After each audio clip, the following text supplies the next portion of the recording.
नमस्कार साथियों, एग्जाम सारथी YouTube channel में आप सभी का स्वागत है।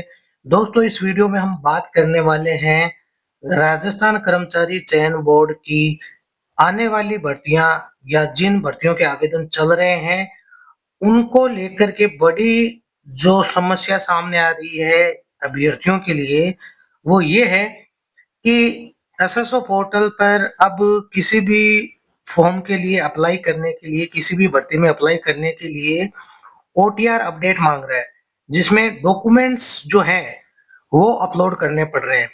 तो पहली समस्या तो डिजी लॉकर को लेकर के आ रही है। उसमें डिजी लॉकर का एक जो है अपडेट है कि डिजी लॉकर से डेटा उठाया जा रहा है। तो कई अभ्यर्थियों के लिए तो ये है कि डिजी लॉकर है नहीं, और है तो भी उसमें वो डॉक्यूमेंट सही तरीके से फैच नहीं हो रहे हैं।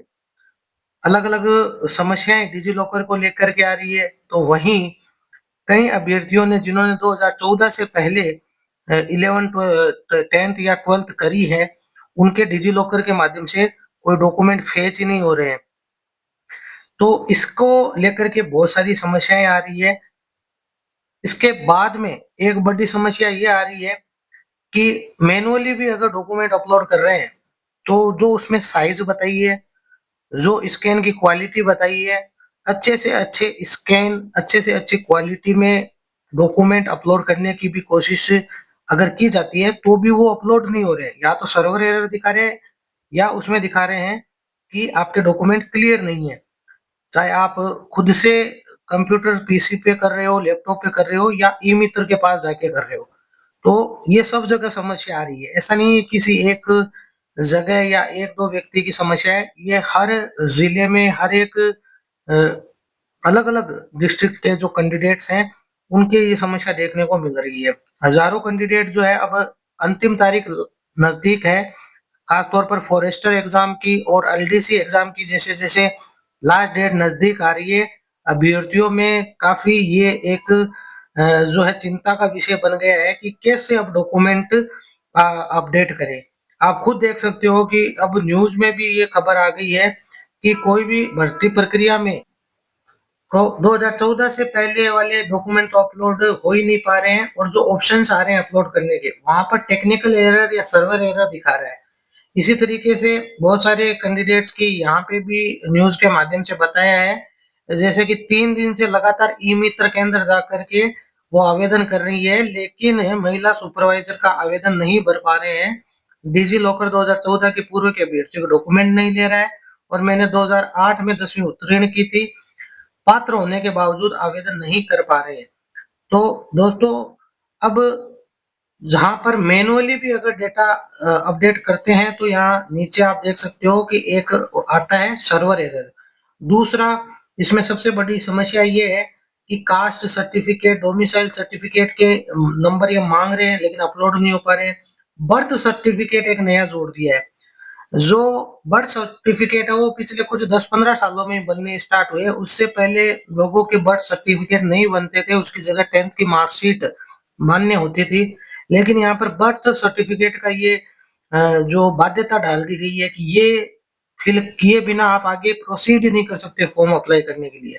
तो बर्थ सर्टिफिकेट भी लोगों के पास नहीं है बने हुए, और बनाने में भी काफी दिक्कतें सामने आ रही है। बर्थ सर्टिफिकेट में भी काफी समस्याएं पैदा हो रही है। तो ये अनावश्यक रूप से कई चीजें जोड़ दी गई है। बर्थ सर्टिफिकेट की जगह 10th की मार्कशीट को अलाउ किया जाना चाहिए था। यहाँ पर बर्थ सर्टिफिकेट के रजिस्ट्रेशन नंबर और रजिस्ट्रेशन ईयर मांगे जा रहे हैं, जबकि एक 10th का डॉक्यूमेंट भी इसमें सही माना जा सकता था। अब देखिए, कहीं कहीं अगर डॉक्यूमेंट आपके एकदम सही तरीके से तैयार भी हैं, और आप जैसे ही अपलोड करते हैं, तो वहां पर ये दिखाया जाता है कि प्रॉपरली स्कैन नहीं है, गुड लाइटनिंग कॉन्ट्रास्ट नहीं है, क्लियर नहीं है। यानी कि एक ही मैसेज आता है कि आपकी जो पीडीएफ है वो साफ या पढ़ने योग्य नहीं है। भले ही आपने स्कैनर से स्कैन की है और पीडीएफ बनवाई है ई मित्र से हाई क्वालिटी की, उसके बावजूद भी यही चीजें देखने को मिल रही है। अभी बहुत सारे कैंडिडेट्स ने ये मैसेज किए हैं, आप देख सकते हो सोशल मीडिया के माध्यम से, कि डिजी लॉकर ऐप में कक्षा 12वीं की मार्कशीट अपलोड हो गई, लेकिन 10वीं की मार्कशीट अपलोड नहीं हो रही है। No record available in issuer database for given documents दिखा रहा है। ट्राई अगेन लिखा हुआ आ रहा है, 7-8 दिन हो गए हैं प्रयास करते हुए, समस्या का सॉल्यूशन नहीं हुआ है। मैनुअली भी ट्राई किया लेकिन उसे स्वीकार ही नहीं किया जा रहा है पोर्टल पे।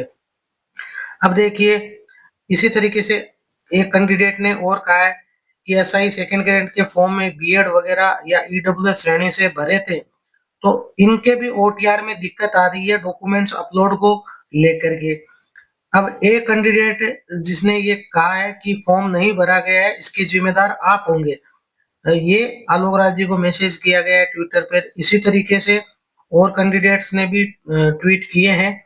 यहाँ पर इस कैंडिडेट ने कहा है 1998 के जमाने की 10th की मार्कशीट में एनरोलमेंट था ही नहीं और सॉफ्टवेयर में एनरोलमेंट नंबर मांग रहा है, पीडीएफ अपलोड में भी एरर बता रहा है। तो ओटीआर में 10 दिन से उलझे हुए, यानी ये जो नई ओटीआर की प्रक्रिया लगाई गई है, इसमें लोगों के डॉक्यूमेंट ही सही तरीके से अपलोड हो ही नहीं पा रहे।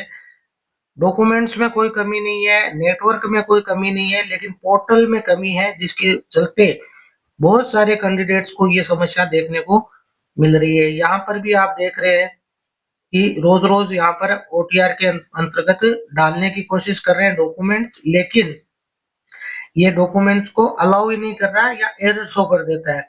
इसके बाद में दोस्तों ये देखिए एसएसओ आईडी तक लोगों ने बता दिया है कि 10th की मार्कशीट ले ली गई है, लेकिन जो कि मेरी मार्कशीट नहीं है। अब इसमें ये भी समस्या आ रही है कि डिजी लॉकर के माध्यम से जो मार्कशीट एक्सेस की गई है वो उस कैंडिडेट की है ही नहीं, किसी और की मार्कशीट आ रही है।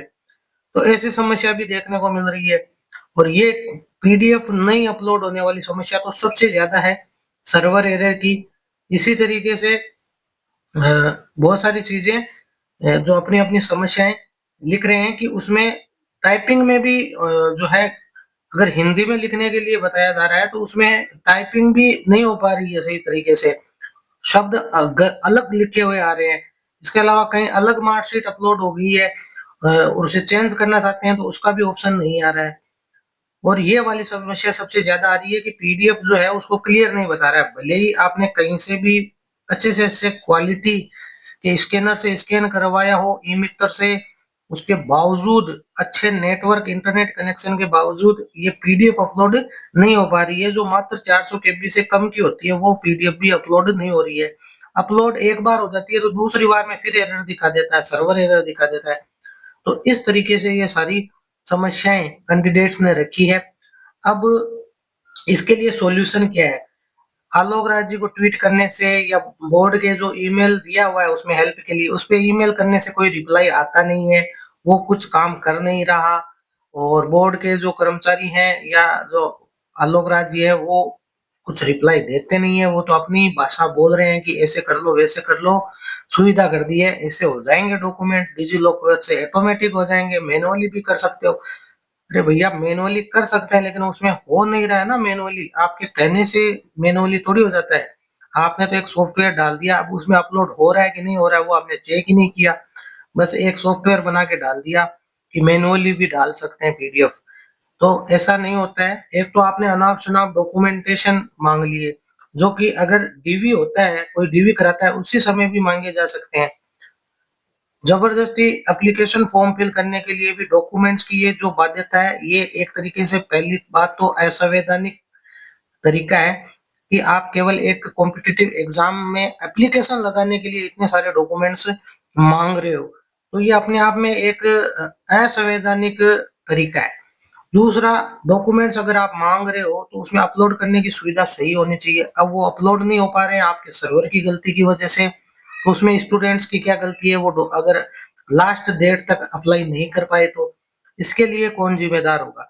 फिर कोर्ट में जाते हैं तो आप कहते हैं कि लास्ट डेट तक जिन्होंने अप्लाई नहीं किया उनको अलाउ नहीं करेंगे। तो ये सारी चीजें चलती है। तो अब जो भी कैंडिडेट्स हैं जिनका नहीं हो पा रहा है, तो उनके लिए अब एक ही ऑप्शन है, आप ट्राई करते रहिए। और दूसरा, आप ऑफलाइन आवेदन एक जो है बोर्ड को भर के भेज दीजिए। अब ऑफलाइन आवेदन कैसे करेंगे?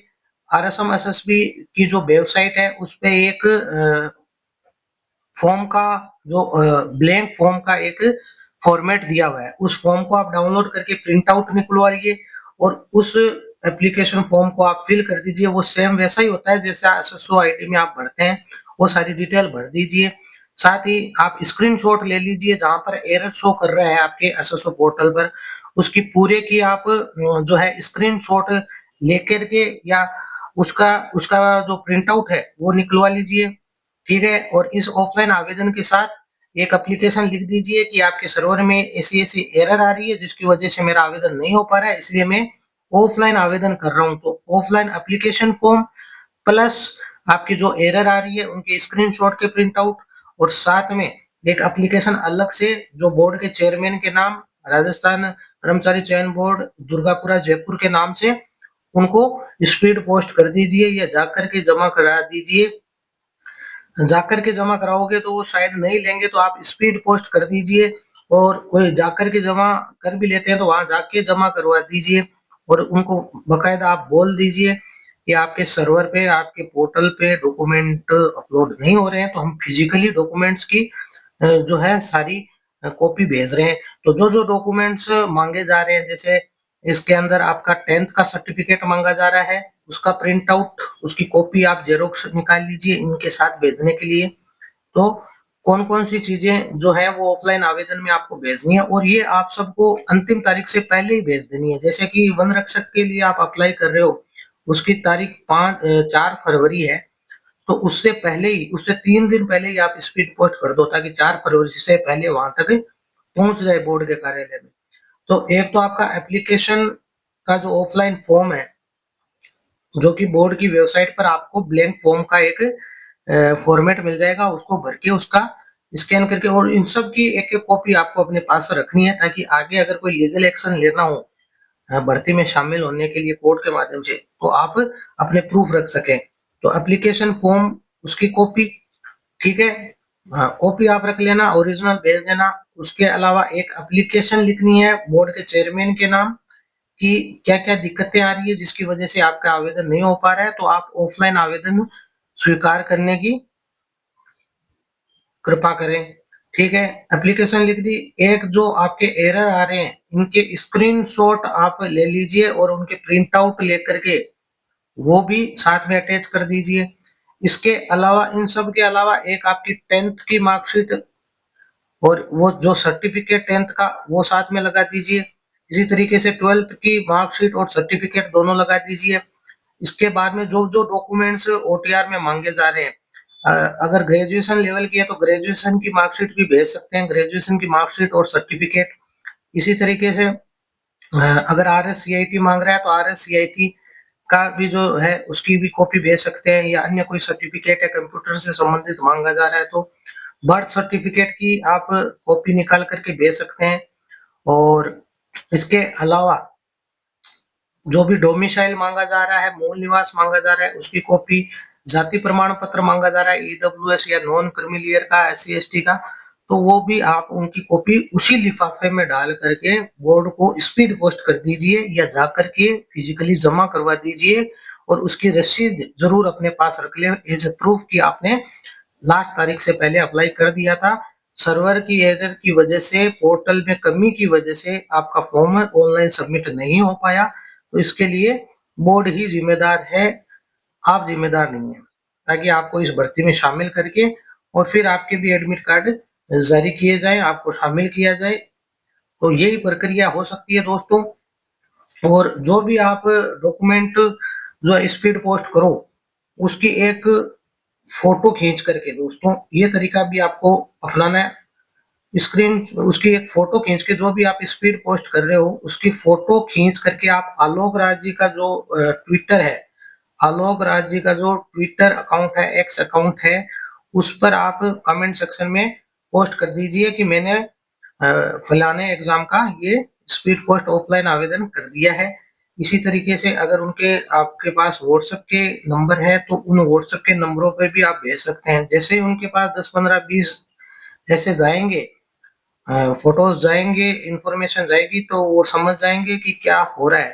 तो जो भी हजारों की संख्या में कैंडिडेट्स हैं उनको ये भेजना ही चाहिए, नहीं तो आप आवेदन से वंचित रह जाओगे। एक बार वंचित रह गए तो फिर बहुत मुश्किल हो जाता है कोर्ट के माध्यम से जाना और सारी चीजें करना। तो सबसे बेस्ट यही रहेगा, और साथ के साथ आप ऑनलाइन आवेदन के लिए ट्राई करते रहें, क्या पता हो भी जाए लास्ट डेट से पहले-पहले। तो दोस्तों आपकी समस्याएँ हमने रखी, उठाई सोशल मीडिया के माध्यम से। वीडियो पसंद आया हो तो इसे लाइक और शेयर ज़रूर करें। धन्यवाद।